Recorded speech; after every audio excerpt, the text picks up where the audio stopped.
As Crystal Bridges in the Momentary, we recognize our role as settlers and guests in the Northwest Arkansas region. We acknowledge the Caddo, Quapaw, and Osage, as well as the many indigenous caretakers of this land and water. We appreciate the enduring influence of the vibrant, diverse, and contemporary cultures of indigenous peoples. We are conscious of the role in colonization that museums have played. As cultural institutions, we have a responsibility to engage in the dismantling of historical and systemic invisibility of indigenous peoples past, present, and future. We choose to intentionally hold ourselves accountable to appropriate conversation, representation, connection, and education to facilitate a space of measurable change.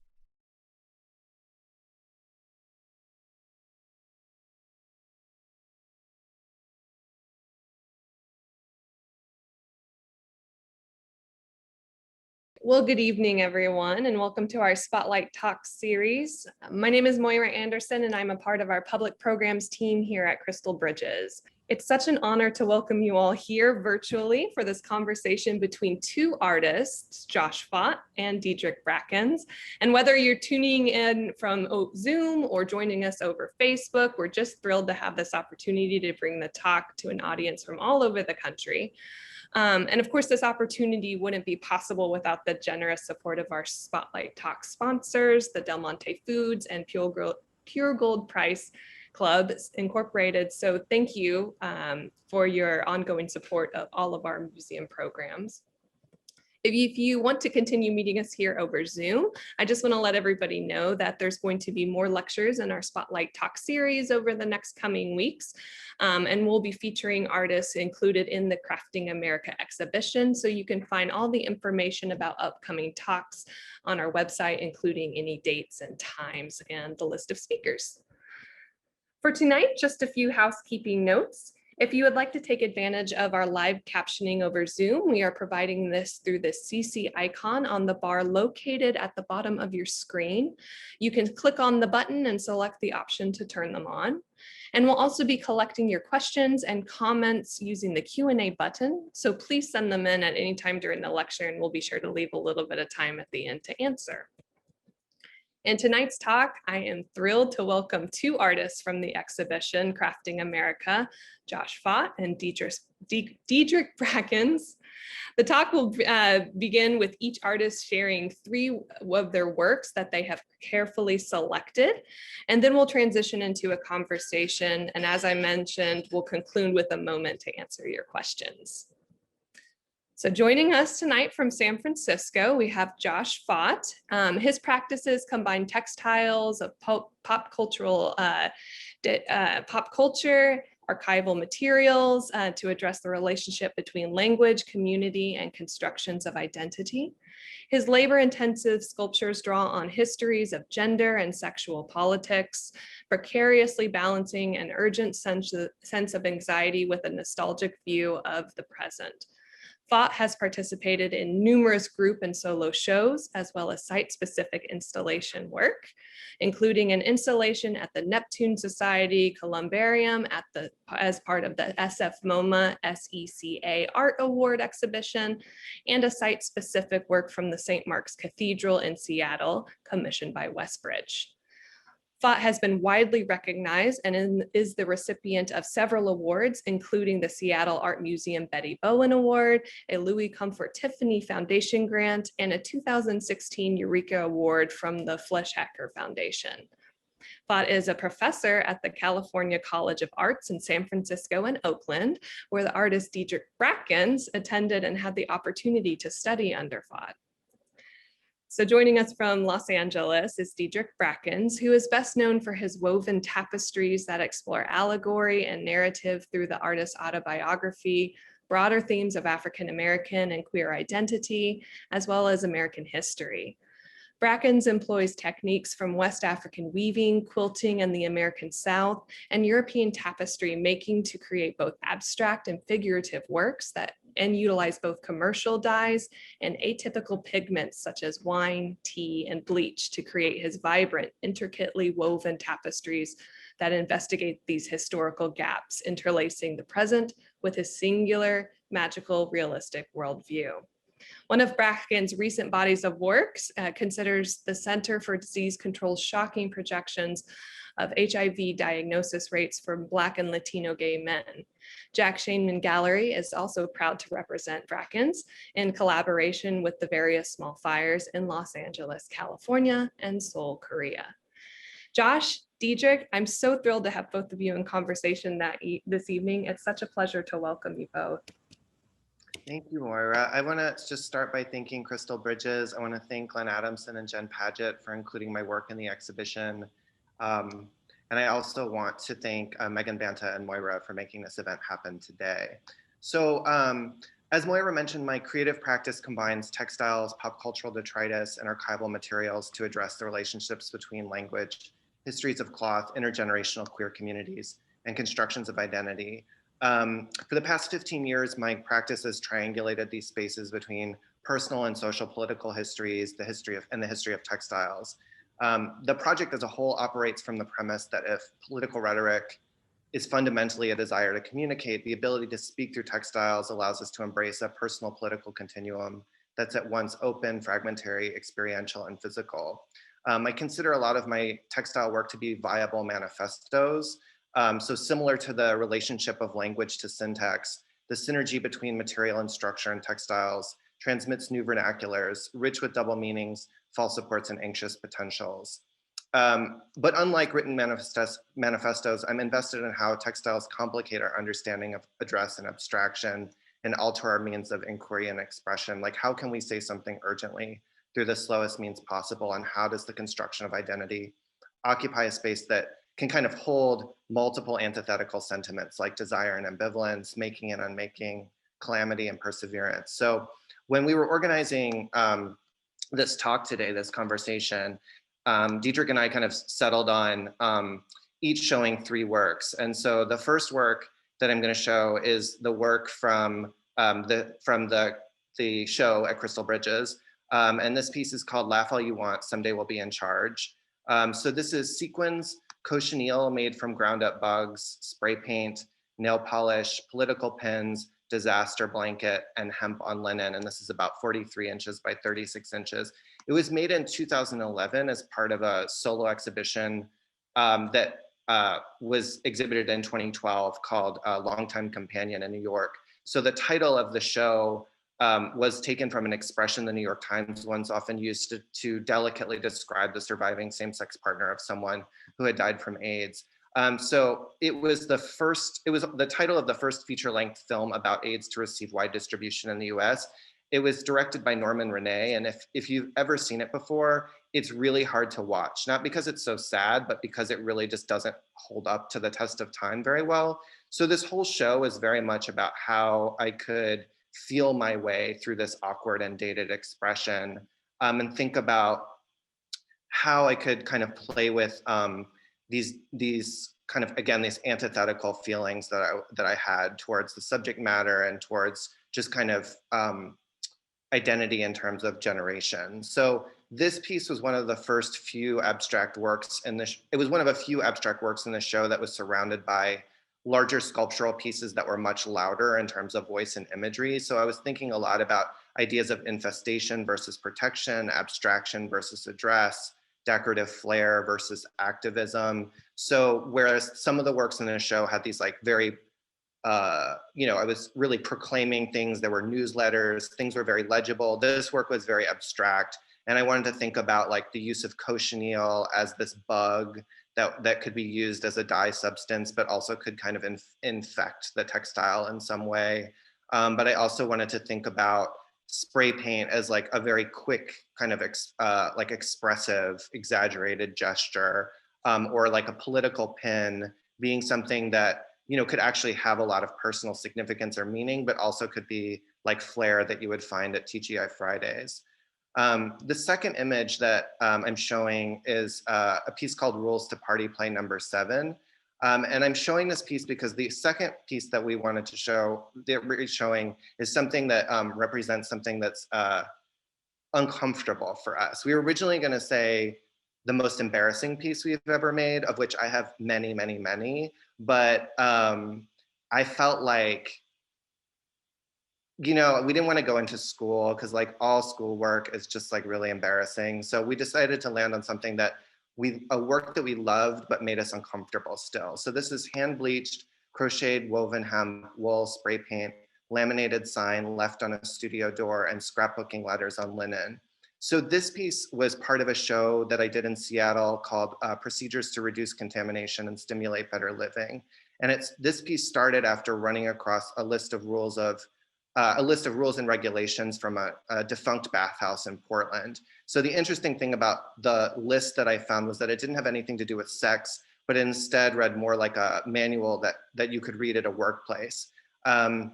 So, you know, it was like, don't move the furniture. You know, make sure that like if you take something away, you bring it back, you know? So it was just, it felt like very bureaucratic considering it was this like kind of sex dungeon. So the thing about this piece that kind of made me uncomfortable was that, you know, I constructed it in such a way that it was like, well, first of all, the whole idea of infestation was kind of embarrassing because I made this piece after I got a call from the Seattle Art Museum saying that one of my pieces had been infested with moths.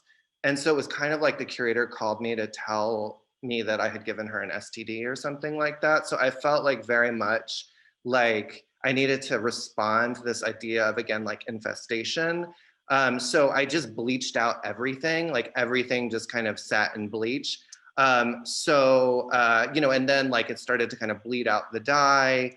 While I was making this piece, so I was in my studio, and the studio on the other side of my studio was this business called a Healing Space, and it was in Eugene, Oregon.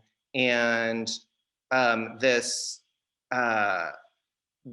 like I went out to lunch, and when I came back, the people from the Healing Space had left this sign on my door saying that there's a very noxious, toxic smell coming from my studio, and that I needed to like put in a vent fan because the pregnant receptionist was worried about her unborn child. So I found this to be like a very passive aggressive kind of note. So I included it in the work itself. But then when I later showed this work at the Lesbian, Gay, Bisexual, and Transgender Community Center in New York, somebody thought that the piece itself was toxic. So they had to put up a second sign next to my piece, which had a sign, which said that like, this is not a toxic piece, but it's just part of my expression. So I think that's where like some of the embarrassment came from, or the uncomfortability.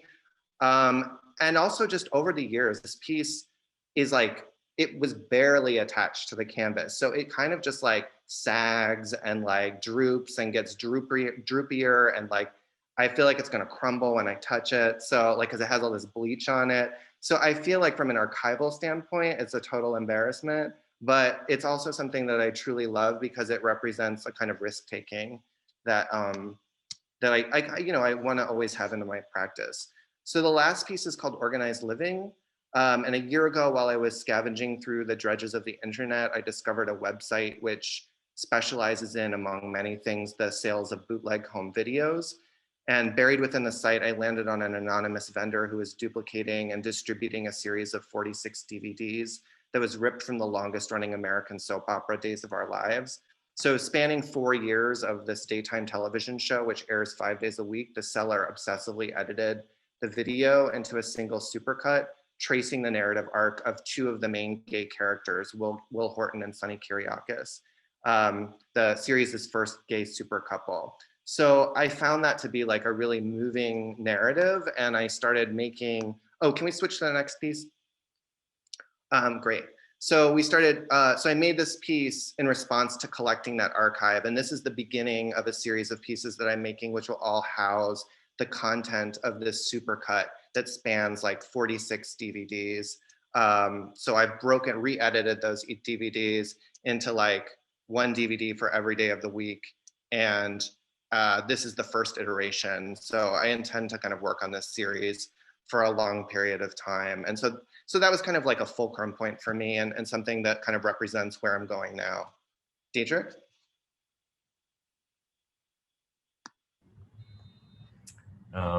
Yes, thank you for having me here, and also being part of the show. To echo Josh's sentiments, also I'm like over here taking notes. of all the things you've been saying.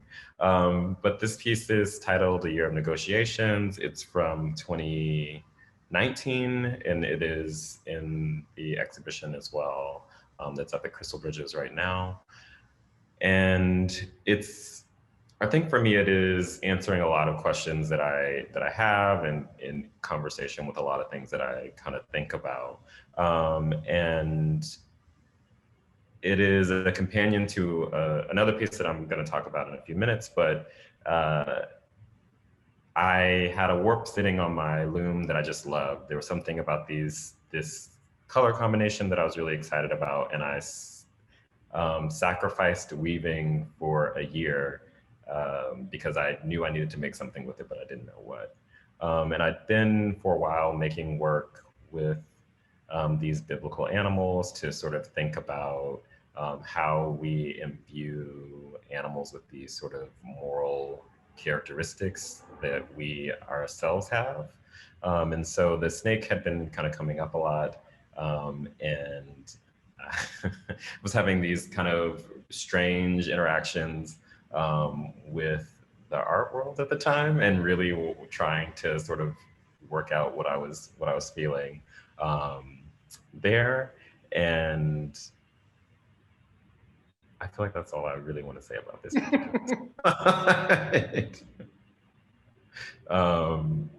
And the next one is called Invisible Life, which takes its name from a novel by the writer Elin Harris, who's this Black queer writer whose work I found many years ago, and found it compelling in the way that he was thinking about this sort of secondary life that Black queer folks were conducting in front of the eyes of the world, I suppose. And so it's got these green screen gloves, dyed yarn that's sort of supposed to mimic that color, and this mirror on the face of it. And I think I picked this one for the piece that makes me uncomfortable, because I fancy myself able to make these sort of small, intimate gestures in work, and that those would be enough. And I think especially working in this kind of labor-intensive medium like weaving, I often just want to make these simple gestures of like putting one thing next to another and calling it done. And then I do it and I'm like, ugh, I like no one can ever see it. But I continually return to wanting to kind of work in that way. And I think that they start for me to offer up all of the potential actually, or just in the mind of the viewer, for performance, and thinking about the roots of conceptual art, and all of these things that I think when you're working in craft, it's kind of a hard battle to kind of align yourselves with those modes. Yes, that's it on that.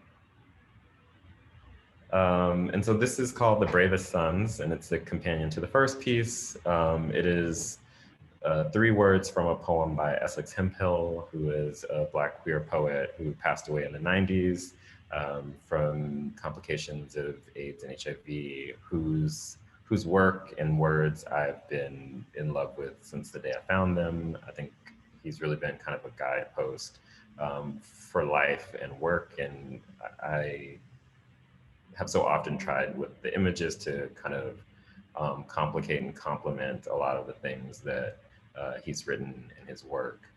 And this is the same warp as that first image that I showed, and so I really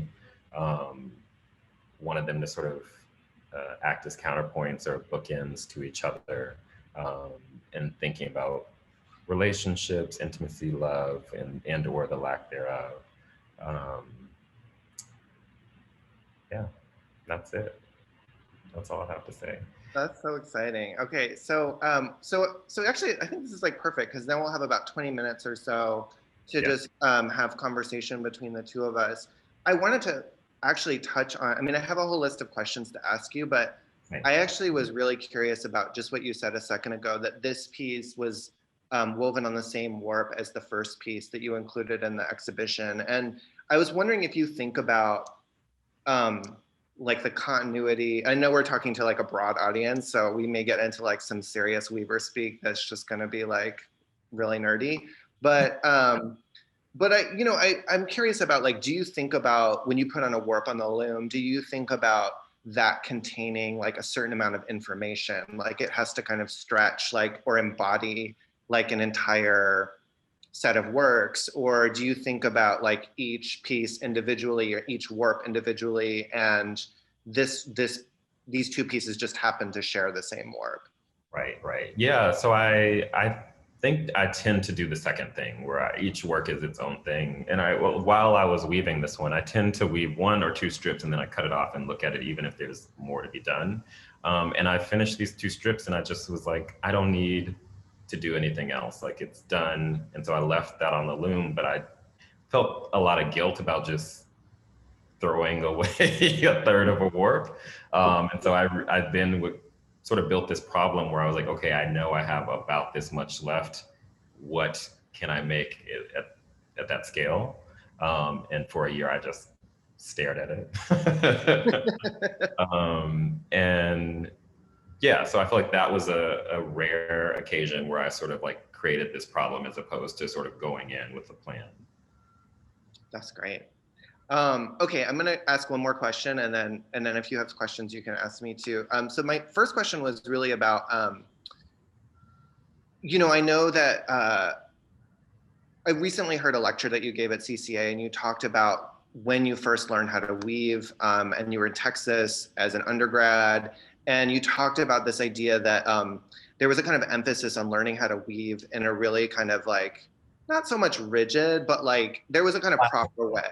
What was classical, I think, is the word that you use. Yes, this is very diplomatic, classical. And so I have always thought that like I was like a bit of a weaving school dropout. Like I felt like I learned from 4 different weavers, and each time it was like a different way of understanding cloth and the process. Mm-hmm.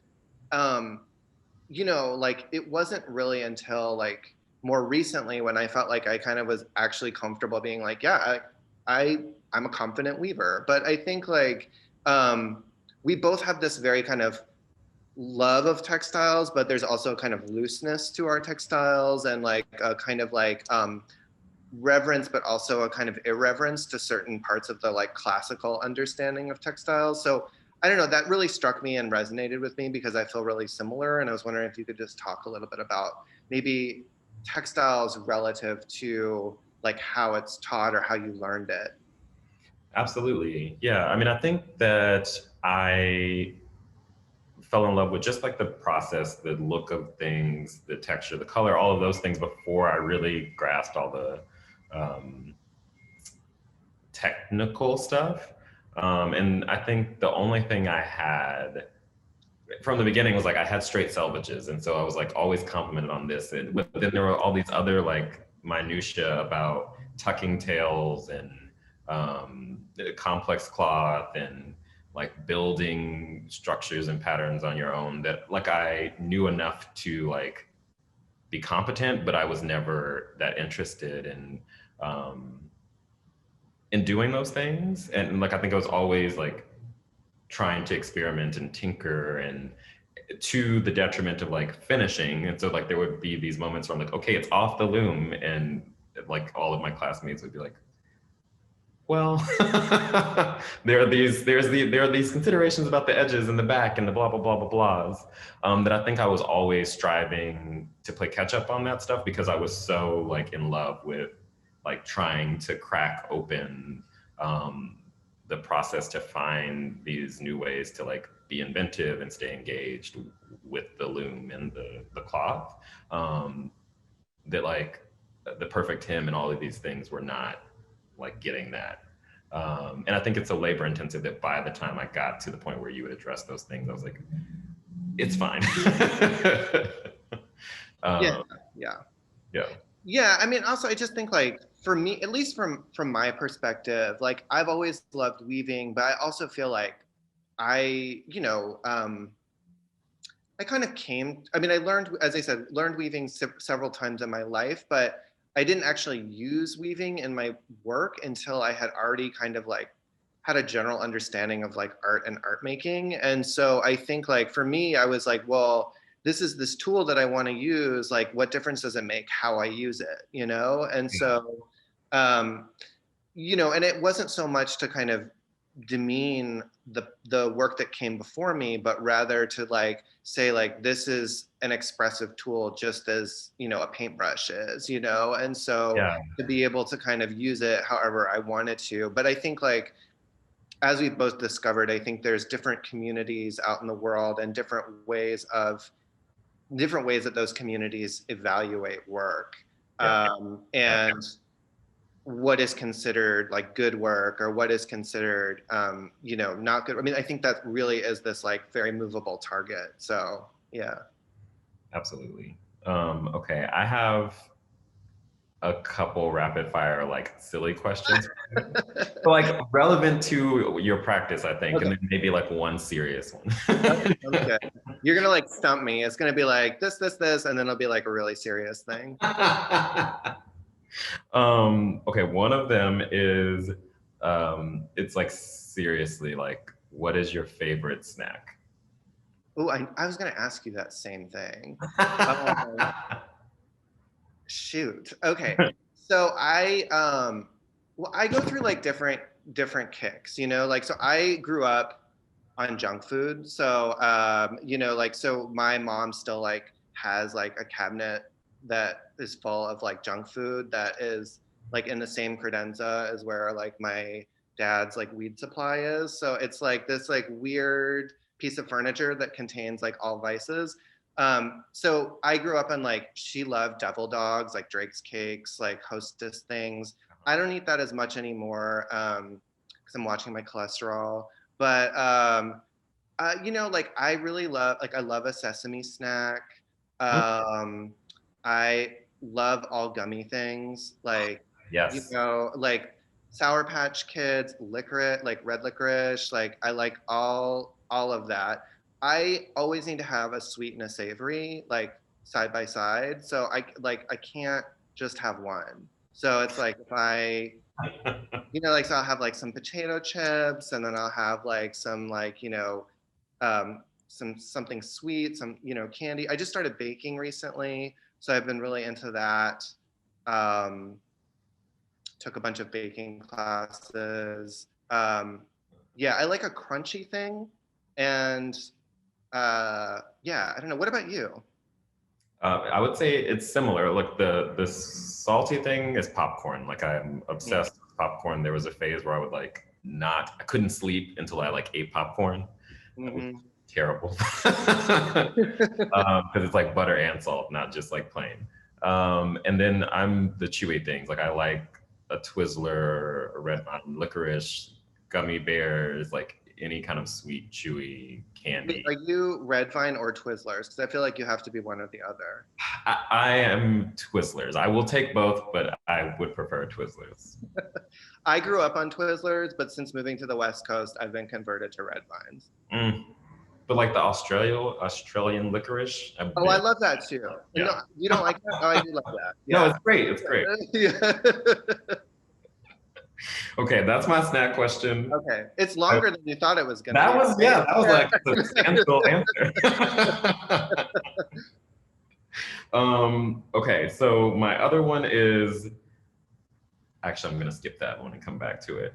You brought up this thing about embarrassment that I feel like I've been thinking a lot about, and maybe it kind of dovetails with the first question about the skill question we were talking about. But I feel also like there's something about embarrassment that it's like a beacon. Like there's something about those things that make me uncomfortable that I start to realize like, oh, the work is working, or like something is coming out of this that I don't know. I don't know if I always capture it or allow myself to, because I'm like, I don't know if the embarrassment is worth it. But I feel like there is something that happens in your work and some of the pieces that you were talking about, and particularly If I think about the columbarium, like the thing we were talking about earlier, like there's moves in there that I'm like, a lot of people are looking at this. And we've talked before, we're like, oh, I just want to make things that aren't Instagrammable. Like what is that impulse? Like how do you move towards it and why?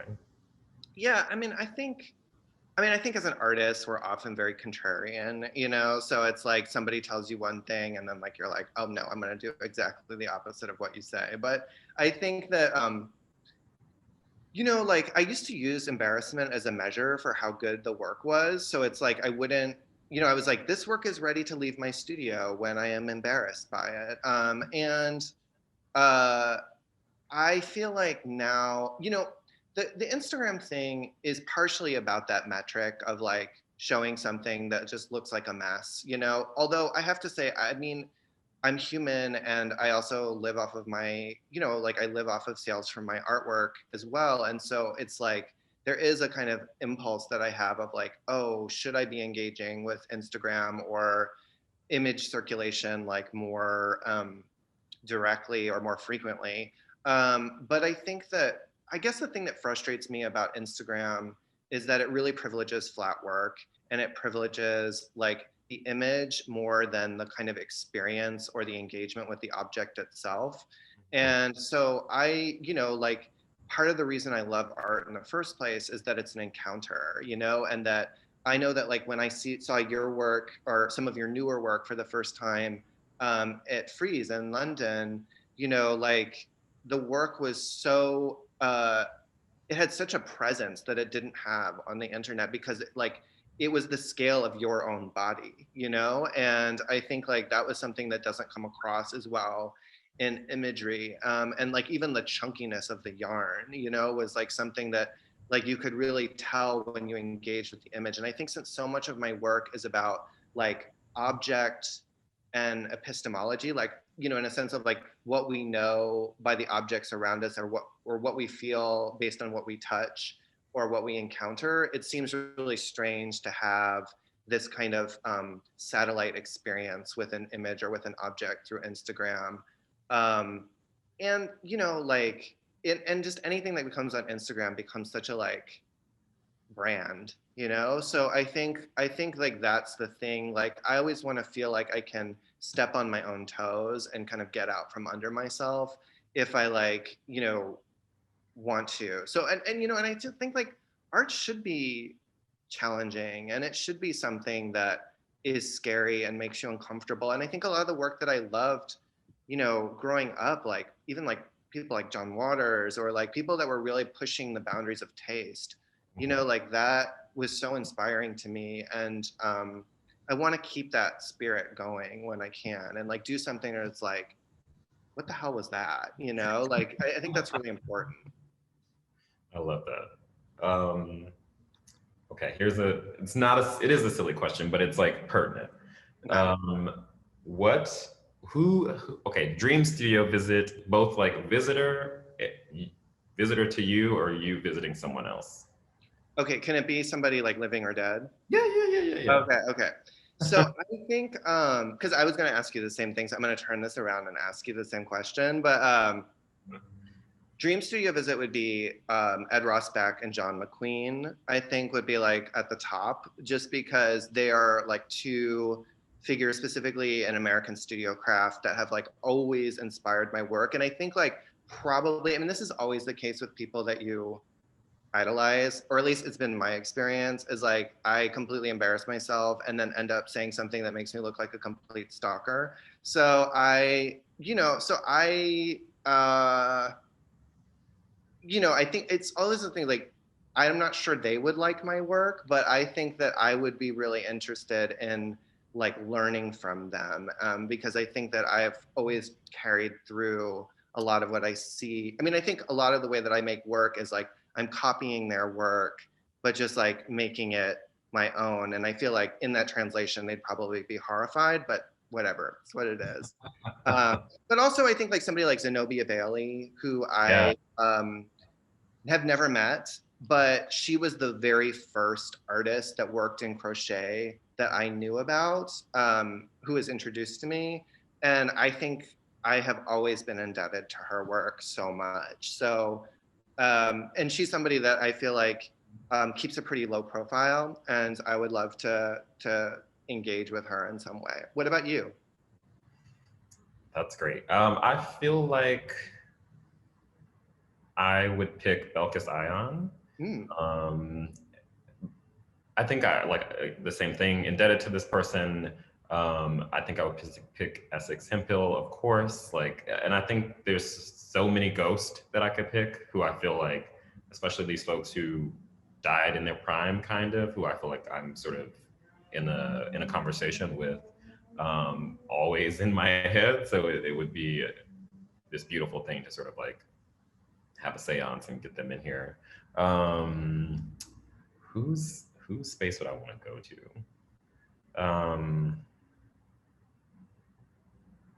Jesus, I have no idea. I mean, I'm sure I know, but I feel that same sort of like I would melt to be in so many artist studios. I'm trying to think of like the odd one though.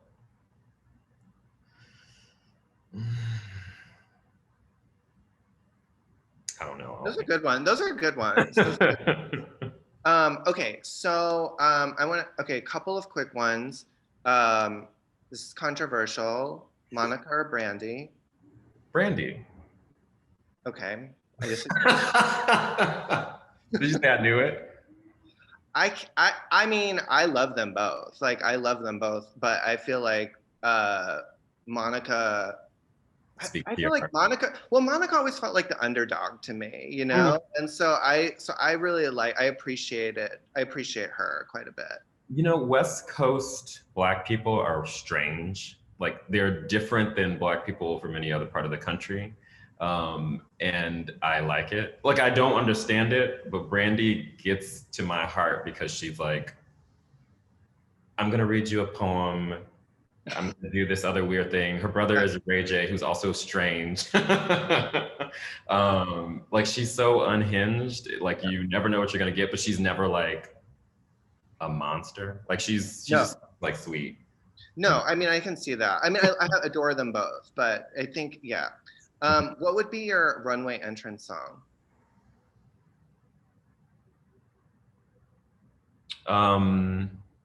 Something Megan Thee Stallion. Oh, good one. Good one. Mine was going to be Janet Jackson's Control. Oh. I feel like that's... I also feel like I would probably pick something like soft and wispy and ethereal, like Solange. Mm-hmm. Like, because who doesn't? Yeah. Okay, this question is a little bit, and we don't have too much more time, but I think it's really important because I think it's something that we both think about in our work. So I don't mean to end on like such a intense note, but I think it's important.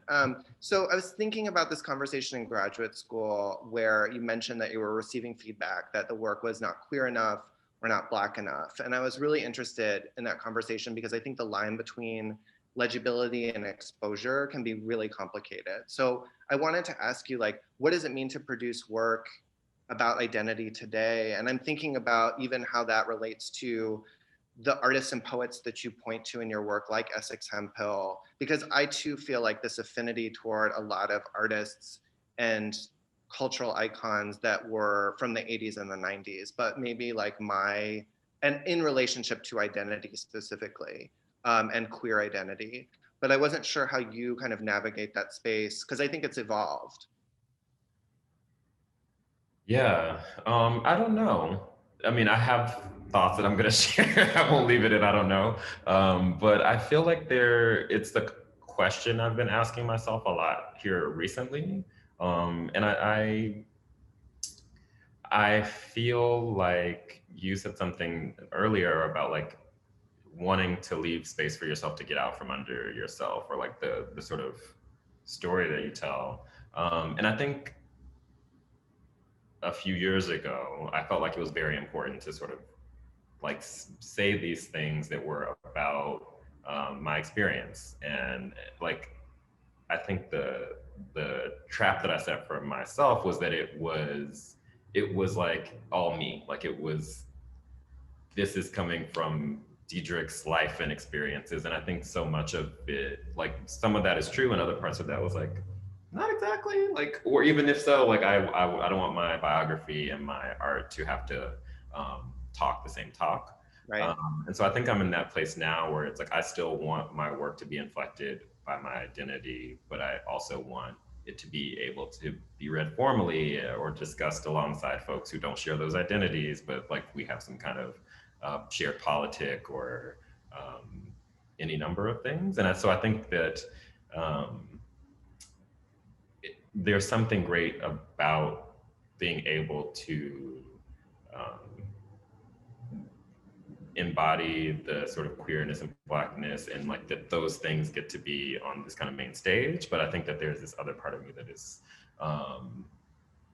skeptical about what that means and does. And I think I'm always sort of like, you know, I can put my finger on what's queer and what's Black, but I think what starts to get tricky is when folks are like, well, how do I, like, where do I locate it? What does it look like?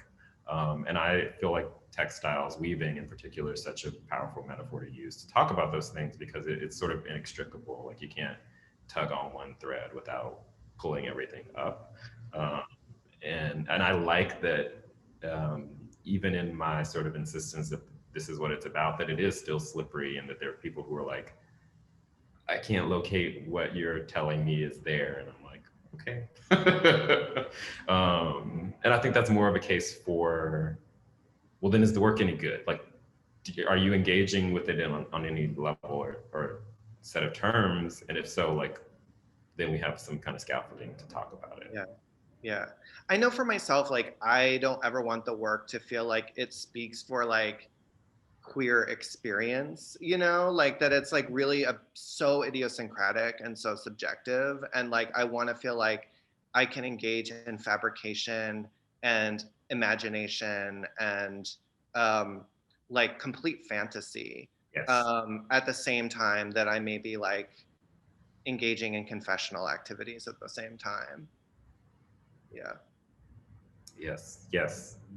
Oh, I love that. I don't know what to ask you now. I'm like looking and I have questions, plenty, but I'm like, I don't know which one is the one.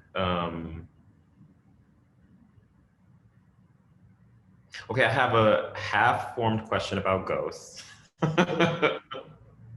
And I have a question about research, but I don't know, what do you want to? Oh, I like them both. Whichever is fine. Okay.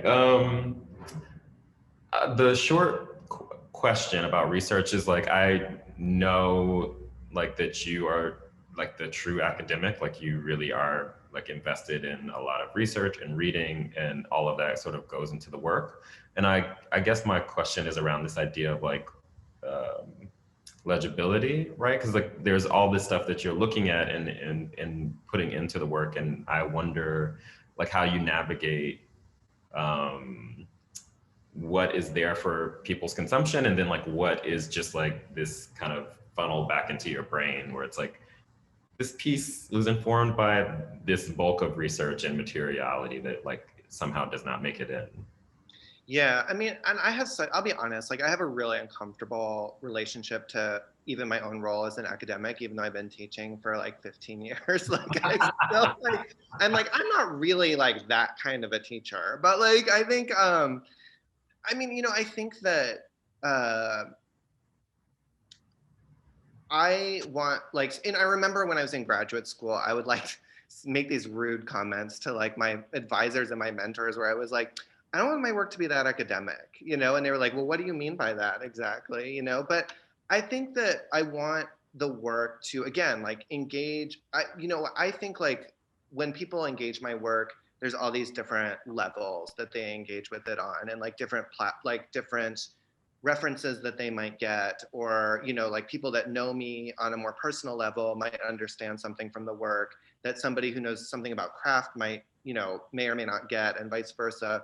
So I think like there's these different levels of these different passes of the work that I'm interested in, and like these different points of engagement. But it's not so much about the idea that I want anybody to understand the totality of my work. And I think, again, maybe that's about this tension that is in the work between kind of legibility and exposure, you know, because like to understand everything, to connect all of the dots feels like it makes the work feel almost too vulnerable sometimes. And then I think like if the work is, yeah, like I just want the work to be able to shapeshift as much as possible. And I like the idea of using things that feel really concrete and really direct, but then somehow interrupting that directness with this sense of abstraction. Because I think that like, if there's one thing, you know, my therapist once told me that ambivalence is one of the strongest emotions we have as human beings. And I always found that to be really compelling because I always thought about ambivalence as a kind of neutral, weak gesture, but it's actually about passion and about being pulled in multiple directions at multiple points in time. So to me, like I try to engage that sense of urgency and ambivalence at the same time. Cool. So we're at 5:45. Are we ready to take some questions? I think so. Yeah, Diedrich? Absolutely. Cool. I'm glad because following the 2 points that you both just made is a perfect segue into one of the questions from our guests. And I'm going to paraphrase a little bit just to change it, you know, to relate to. But they noticed that you both are creating such strong narratives in your work, and wondering if you expect at any point the viewer to bring something to your work. And then I'd also like to follow it up too with another question to add it into is there a perfect viewer? Like when you imagine somebody viewing your work, like do you have somebody in mind that is the perfect viewer? Diedrich, I'm going to let you start with that one. Well, the first part is so simple and easy. Yeah, like I definitely expect that people will bring their own sort of like analysis and critique and experiences into the work. And like I think for me, especially works that include the figure, like the figure is silhouetted, there's this way that I think they act as a vehicle for like the psychological mindset to kind of take over. And I hope that people can see experiences that they've had, or if not, like take the experiences that they're sort of being told are there and build on them. And the perfect viewer, I think I might have an idea of what I want that to be, but I feel whenever I've had the privilege and occasion to be in the gallery while folks are there, I'm always stunned at who becomes like that perfect viewer.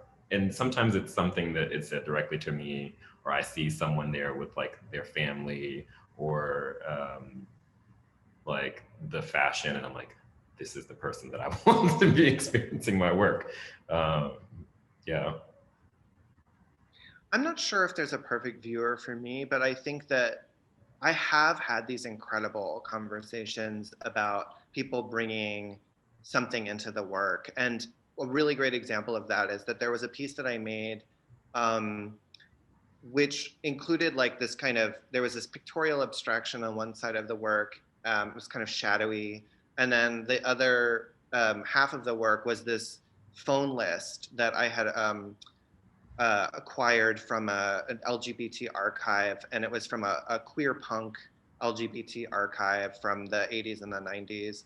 And it was just a list of names and telephone numbers. And somebody saw this work and got in touch with me and they said, I'm on that list. And it was like really, really a powerful moment. And they were really touched by it because I think like the list was rather insignificant, but I think it was the idea that I was somehow like harnessing or like creating this archival space for this thing that they were a part of. And that was really unexpected, but like a really beautiful moment. That's wonderful. I want to mention a question that guests have, especially that's in relation to the time we're in right now. So we're gathered here over Zoom and doing things virtually.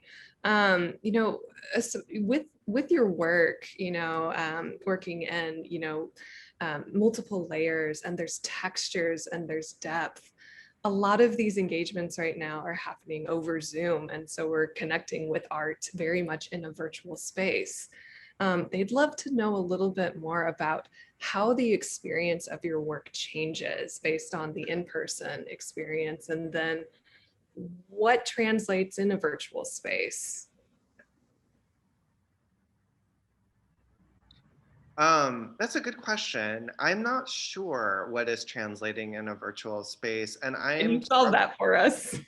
Yeah, and I'm struggling with that. I think like, I have loved the access that I've been given through this time of Zoom, because I feel like I can go into artist studios and I can hear talks that I would not normally have access to. That feels really, really good. But I think that again, that encounter with objectness is something that I'm really missing and craving, and like, feeling as though like I can just like, I mean, I want to be able to go into a gallery and like weep in front of a piece of work again, which I just am not going to do on my laptop screen, So I have a show that's opening in next January, that I've been kind of working on quite extensively. And I feel like that's going to be the first time that I can kind of open my work back up to the public in a kind of big way. And that feels really good. And I've been kind of just like looking forward into that, not to evade the current moment, but. Yeah, sorry, I'm still thinking it through as well. I was just sitting there like, oh yes. I think that there is something I miss about being able to see the work in person. And I think I always wait, like I might have ideas about what the work is, but once it's up on the walls, installed, I think I start to learn things about what it's doing and not doing, what's there that I was unaware of. Yeah, I mean, I think even before this, like I was guilty of, like I would make something and I would wait until I had like a high res image of it and then like look at it on my computer and it could be like just across the room. But now I'm like, oh, I don't like ever want to do that again. But yeah, I have a particular relationship with my work as an image that is different from the experience of them, but I kind of drift between the two seamlessly, that whenever someone who has been engaging with the work just on the phone or the computer, when they see it in person, they're like, I didn't expect it to be this big. I didn't expect it to be this textured, or, oh, that seems like it's really heavy. And I like don't get that right now. So I think that there is this other like jar of content that people aren't getting while we're only seeing things on the. I think there's something too in both of our works about the idea of witness, like somebody actually like being there to acknowledge that something happened in the first place, and I think that like certainly Diedrich, in your work, there's always a double that's there, or there's oftentimes a double. There's like a kind of witness that's built into the actual piece that might be like a doubling of the self or somebody else. But I think even in my work, I think there's something of like the work itself is witness of a particular cultural moment or of multiple cultural moments, but it's also about bringing, I think maybe like in the ideal setting that I would like, these works would be able to bring people together to have the kinds of intergenerational dialogues that I hope that the work embodies. Thank you. And it's also another perfect segue too, to talk about, which is always one of my favorite questions, is what are you working on right now? Can you give us a little bit of sense of your current projects or some that you're really excited about at the moment?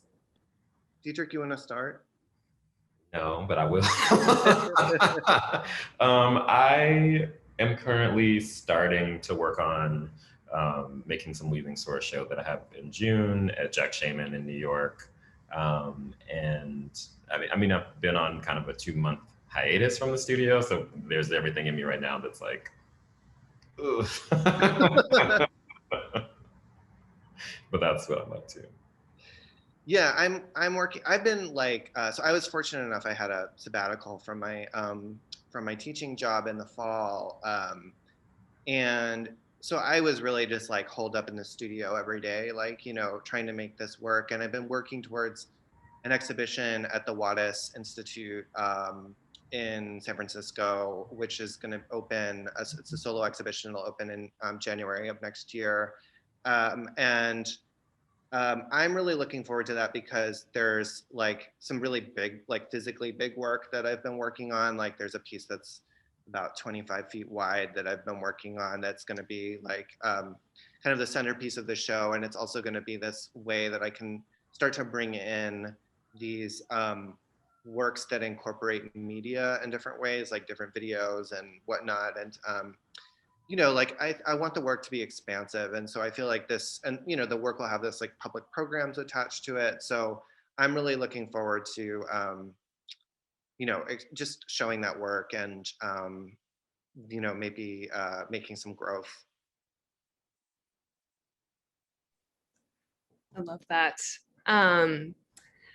Well, as we're coming to the close too, I just want to also leave our audience too with the sense of, the work, of course, in Crystal Bridges. If you're able to, if you're tuning in here over Zoom and get the chance, to come and experience both Josh and Diedrich's work in person. Is there anything that when they're approaching your work that you want to notice, maybe, something that you wish the audience would know or the viewer would know when they viewed it? I know, of course, you spent a little bit of time at the beginning discussing the work, but anything else if they come and see it in person that you can give them a little sneak peek or insight to? Hmm. Mm.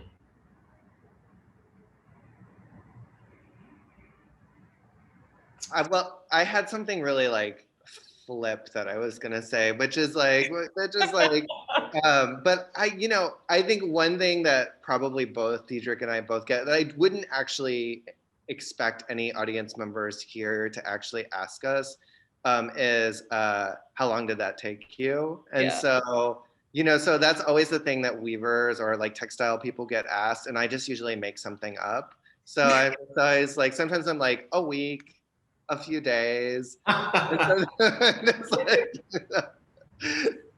so I'll just say like, took as long as you think it did.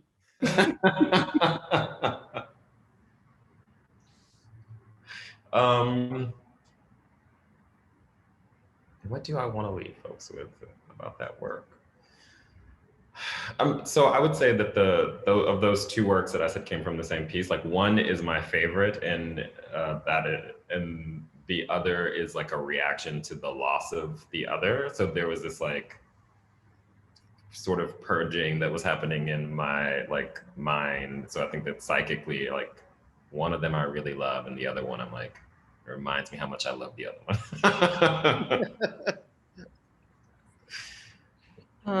Well, Diedrich and Josh, it was so lovely to have you join us this evening here. And I hope that everyone has a wonderful weekend. And thank you again for joining us and presenting such a great conversation on your work. Thanks, Moira. Thank you, Diedrich. Thank you. Bye. Take care, everyone.